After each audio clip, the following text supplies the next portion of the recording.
여러분, 반갑습니다. 2026년 2월 27일 금요일, 오늘 시장이 우리에게 정말 흥미로운 퍼즐 하나를 던져줬습니다. 한국과 중국 시장이 완전히 서로 다른 길을 갔는데요. 오늘 이 현상이 왜 일어났는지 데이터를 기반으로 속 시원하게 풀어드리겠습니다. 자, 바로 이 질문부터 시작해보죠. 한국 시장만 봐도 코스피는 내리고 코스닥은 오르는 투자자분들 머릿속을 정말 복잡하게 만든 하루였습니다. 이 상반된 흐름, 그 핵심에는 과연 무엇이 있었을까요? 네, 오늘 분석은 크게 두 갈래로 나눠서 진행할 겁니다. 먼저 한국 시장 안에서 왜 이런 분열이 일어났는지를 자세히 들여다보고요. 이어서 바닥을 찍고 반등에 성공한 중국과 홍콩 시장 이야기를 살펴보겠습니다. 우선 데이터부터 직접 보시죠. 코스피는 보시다시피 딱 1% 하락 마감했고요. 코스닥은 반대로 0.39% 올랐습니다. 이렇게 숫자가 명확하게 엇갈렸는데 이 숫자 뒤에 숨겨진 진짜 이야기가 뭔지 지금부터 파헤쳐 보겠습니다. 자, 이 슬라이드가 오늘 한국 시장에 모인 걸 말해줍니다. 제가 아주 쉬운 비유를 하나 들어볼게요. 그동안 너무 많이 올라서 아주 비싸진 큰 사과, 바로 삼성전자나 SK하이닉스 같은 대형주들이 있었어요. 기관이나 외국인들이 보기에 이 정도면 충분히 먹었다 싶어서 팔아서 이익을 챙긴 겁니다. 그럼 그 돈이 어디로 갔을까요? 맞습니다. 아직 상대적으로 덜 오르고 저렴한 작은 과일들, 그러니까 코스닥의 중소형주들한테로 싹 흘러들어간 거죠. 이게 바로 자본의 순환매 현상입니다. 좀 더 깊게 파고들면요. 기술적인 지표들은 이미 위험하다고 경고등을 켜고 있었어요. RSI라는 지표가 86을 넘었다? 이건 단기간에 시장이 너무 뜨거워졌다는 아주 강력한 신호거든요.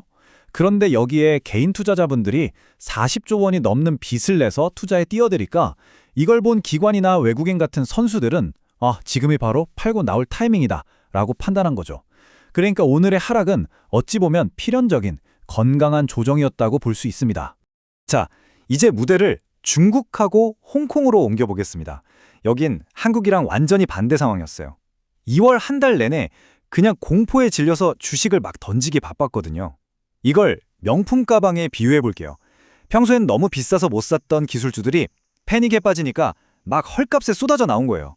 그럼 어떻게 될까요? 그렇죠. 와, 지금이 박앤셀이다 하면서 사람들이 몰려들기 시작한 거죠. 바로 그런 박앤셀 랠리가 오늘 펼쳐진 겁니다. 데이터를 보면 바로 확인이 되죠. 홍콩 항생지수는 거의 1% 가까이 올랐고요. 기술주 중심인 H스테크랑 상해 종합지수도 전부 빨간불을 켰습니다. 한 달 내내 지겹게 이어지던 하락세에 드디어 브레이크가 걸린 셈이죠. 중국하고 홍콩이 반등한 건요. 어떤 엄청난 호재가 터져서라기보다는 너무 심하게 떨어졌기 때문에 라는 성격이 훨씬 강합니다. RSI 지표가 23까지 떨어졌다는 건 이건 팔 사람은 정말 다 팔았다는 일종의 항복선언 같은 신호거든요. 이렇게 극단적인 상황에선 아주 작은 매수세만 들어와도 주가가 확 튀어오르는 평균 회귀 현상이 나타나기 마련입니다. 여기에다가 곧 있을 정책 발표에 대한 기대감까지 살짝 얹어지면서 반등의 불씨를 확 지핀 거죠. 좋습니다. 오늘 시장이 왜 그랬는지는 이제 다들 이해하셨을 거예요. 그럼 이제 더 중요한 거, 데이터를 기반으로 다가올 3월은 어떨지 한번 예측해 보겠습니다. 물론 이건 확정된 미래가 아니에요. 정교한 모델이 보여주는 가장 확률 높은 시나리오라는 점 꼭 기억해 주세요. 이번 예측에는요, 저희가 그냥 감으로 하는 게 아니라 아주 정교한 분석 모델 두 가지를 사용했습니다. 하나는 수만 가지의 미래 시나리오를 그려본 다음에 이 길이 가장 가능성이 높겠다 하고 찾아내는 방식이고요. 다른 하나는 서로 얽혀있는 시장 지수들이 결국에는 자기 균형점을 찾아가려는 힘을 계산하는 모델입니다. 이 두 개를 합쳐서 예측의 정확도를 최대한 끌어올린 거죠. 자, 그래서 모델이 내놓은 결과가 이렇습니다.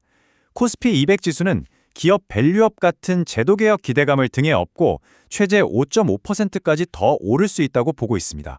그런데요, 여기서 진짜 주목해야 할 부분은 바로 HS테크, 홍콩 테크주입니다. 모델은 무려 최대 9%에 달하는 거의 폭발적인 수준의 반등을 예측하고 있습니다. 이 차트를 보시면 그냥 한눈에 딱 들어오시죠?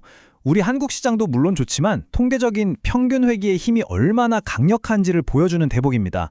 가장 많이 얻어맞았던 HS테크가 가장 높이 튀어오를 가능성이 크다. 이게 바로 이번 모델 분석의 핵심 결론인 거죠. 자, 그럼 이제 가장 중요한 파트입니다. 이런 분석 결과를 가지고 그래서 우리는 앞으로 어떻게 해야 할까? 다가올 3월의 변동성 상세를 어떻게 똑똑하게 헤쳐나가야 할지, 감정이 아니라 데이터에 기반한 구체적인 전략을 지금부터 알려드리겠습니다. 먼저 포트폴리오, 즉 자산 배분부터 시작하죠. 제도 개혁의 가장 큰 수혜를 볼 걸로 예상되는 한국 대형주의 가장 큰 비중 45%를 두는 겁니다. 그리고 강력한 반등이 기대되는 홍콩 기술주의 25%를 배분하고요. 코스닥 중소형주에도 15%를 할당합니다. 여기서 핵심은 언제 닥칠지 모르는 조정에 대비하기 위해 현금 비중을 15% 정도는 꼭 확보해두는 겁니다. 이게 바로 리스크 관리의 시작이죠. 첫 번째 전략은 코스피입니다. 변동성 활용, 저점 매수 전략인데요. 무작정 오를 때 따라 사는 게 아닙니다. 시장이 단기적으로 흔들리면서 조정을 받을 때 바로 그때를 기회로 삼는 겁니다. 기술적 지표들이 지금이 매수 타이밍입니다 라는 명확한 신호를 보내줄 때 계획대로 3번에 나눠서 사는 거죠. 그리고 다시 시장이 과열됐다는 신호가 나오면 욕심 부리지 않고 절반 정도 수익을 챙기는 아주 원칙적인 접근법입니다. 두 번째는 홍콩 기술주 HS테크 전략입니다. 이건 극단적 평균 회귀 전략이라고 부르는데요. 너무 심하게 팔린 자산이 제자리로 돌아가려는 강력한 통계적인 힘을 이용하는 거죠. RSI 지표가 과매도 구간인 30선을 뚫고 올라오는 걸 바닥 탈출 신호로 보고 진입하는 겁니다. 그리고 목표 저항선에 가까워지면 기계적으로 수익을 실현하는 방식이죠. 이 두 전략의 가장 큰 공통점이자 핵심은 뭘까요? 바로 명확한 손절 원칙이 있다는 겁니다. 자, 오늘 분석이 꽤 길었는데요. 이제 핵심 메시지를 정리하면서 마무리를 해보겠습니다. 지금처럼 변동성이 큰 시대에 우리는 어떤 원칙을 마음속에 새겨야 할까요? 핵심은 바로 이겁니다. 예전처럼 그냥 좋은 주식 사서 쭉 묻어두면 언젠간 오르겠지 하는 시대는 이제 지났을지도 모릅니다.